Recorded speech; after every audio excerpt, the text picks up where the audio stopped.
Welcome back to Outdoors with Larry Ray on 790 The Bet. Brought to you proudly by the Tennessee Wildlife Resources Agency and Wally Hatchett's Comfort Food and Drinks at 6439 Summer Avenue.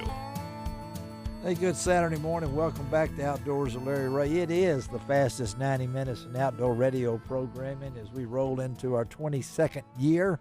And it just seems like Ron Wong, we just started just a few minutes ago, but me and Ron, we just gelled together. I mean, it's been that way for a long time. As long as I've known Ron, from way, way back. And when Ron helps me put together a show, I know that I can count on Ron's judgment on the guest. I know that he will verify and qualify all these guests, and I'm really happy that Ron has helped us set up this show about Reelfoot Lake, from starting with Drew Hayes and the Hayes family at Blue Bank Resort. We went through Kyle Homra, Chase Petty, and we're going to talk now to the Duke himself, another guy that was part of our Tennessee Outdoor Writers Association conference up there. He gave up his time to be with some of us, and so we're really happy to have on Outdoors with Larry Ray, Duke Montgomery. Good morning, Duke. Good morning. How are y'all? We are doing great. And, Ron, I know that Duke's coming off 8th place in the Mr. Crappie, which that's the big Crappie Expo there. Yes, that's a wonderful event. And Branson, Missouri. Yeah. Duke, tell our listeners the experience. Yeah, talk about it. You're on a new lake, too, that you probably have never fished in your life. Talk to our listeners about the experience. Yeah, it was a pretty awesome experience. Table Rock Lake, it's a beautiful lake. It is. It's a clear water lake, which I'm used to fishing some dingy water and dirty water, but right, it's totally different fishing. Yes, it is. Yes. And because I know that lake, having gone to school up there in a little town called Fayetteville a long time ago. In fact, my wife has fished in that lake with a broken leg. I had to tell Ron this. I couldn't believe she had a cast on her leg, and she was on a float tube out there in Table Rock Lake, which is about 8,000 miles deep. You know, and so I can imagine finishing 8th at Table Rock in a crappie fishing tournament. Duke, that speaks volumes, buddy. How did you guys do that? How did you do that? Yeah.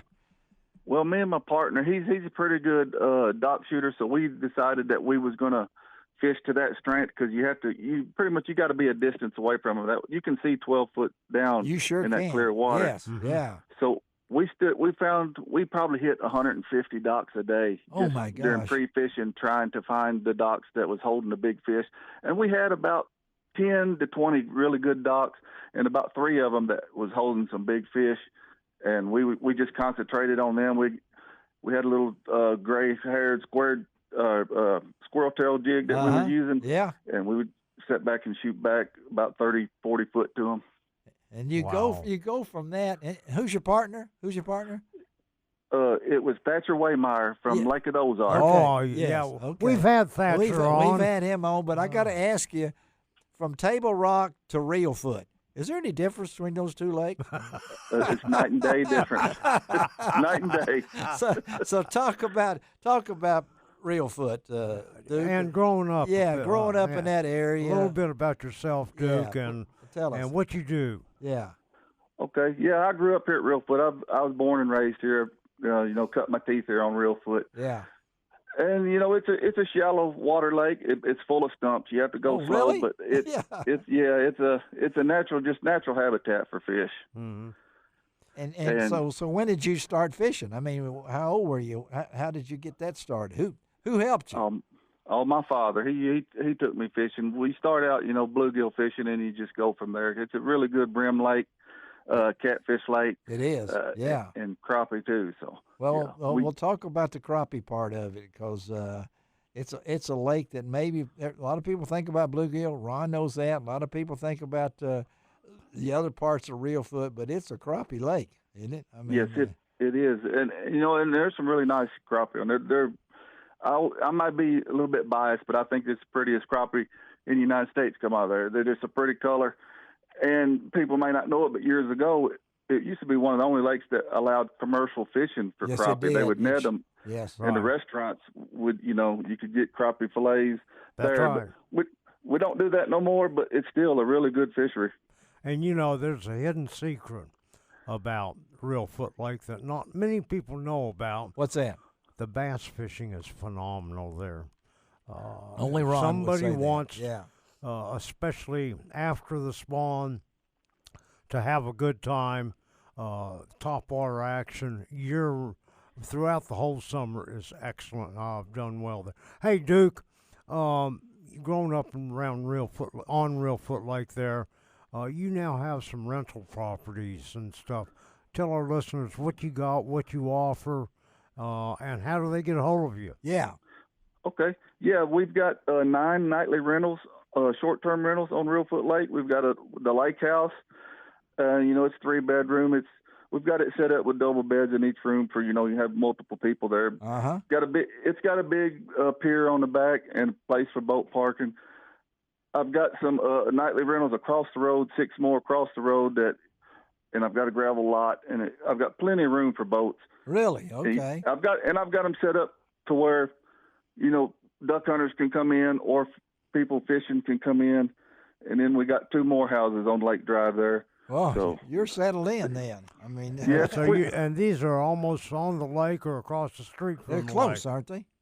Yeah, they all have lake views, and then one of them is on the lake. So, yeah, and it's Scales and Ducktails nightly rentals, and we have and ducktails. Scales and tails. Okay. Yeah.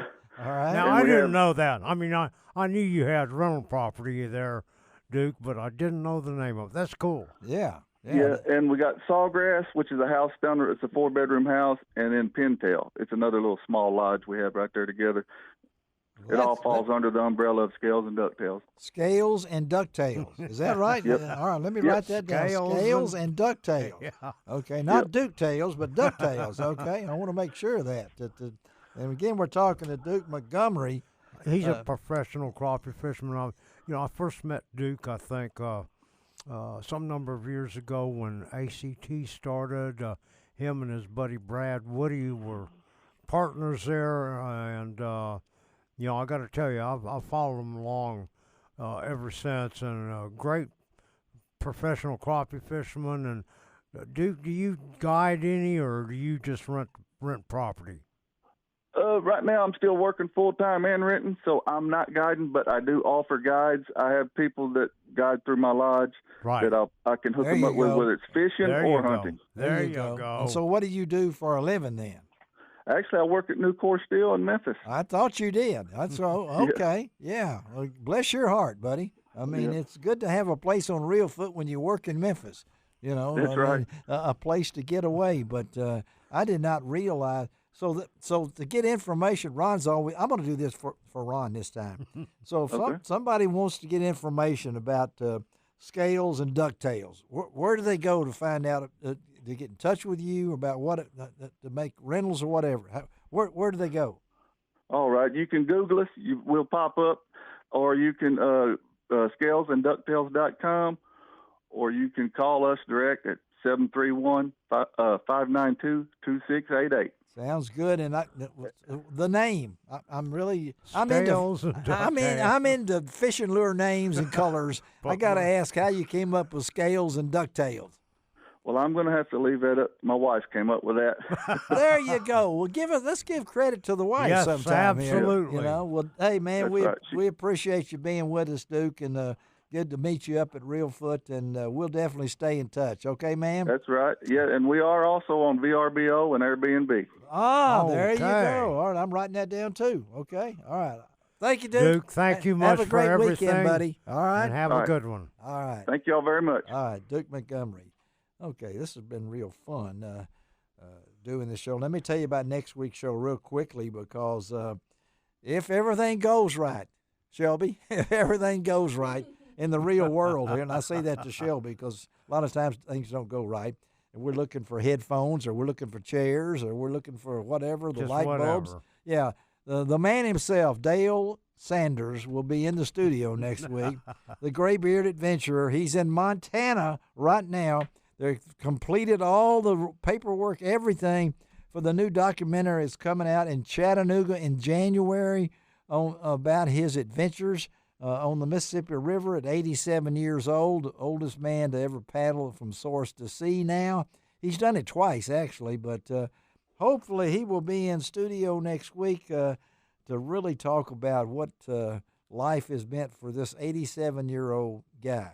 And it's pretty amazing what he's done. And he's not through, y'all. I mean, no. He's an inspiration for those of us. I can see his mind working. What am I going to do That's next? what he's doing, yeah. I mean, you think he sits back and just looks at the pool? No. Yeah, it's just kind of like I think about where am I going fishing next. And you and Wayne are a team, Ron. Yeah. I love to watch Wayne and Ron with their fish every week because I tell people that's not the same fish you're catching every week. No. Okay, all right, okay. One of them, I thought I had a tattoo on it. Said Ron, love Ron, on one of those big bass, but I'm not sure. So, thank you, Ron. Appreciate you, buddy. Well, thank you, Larry, and I wish everybody a happy Thanksgiving weekend here. Stay dry today. Stay dry, and we'll be back. This is Larry Ray reminding you to do each and every week. It doesn't cost an extra cent to be a good sport. And what else, Ron? God bless the USA.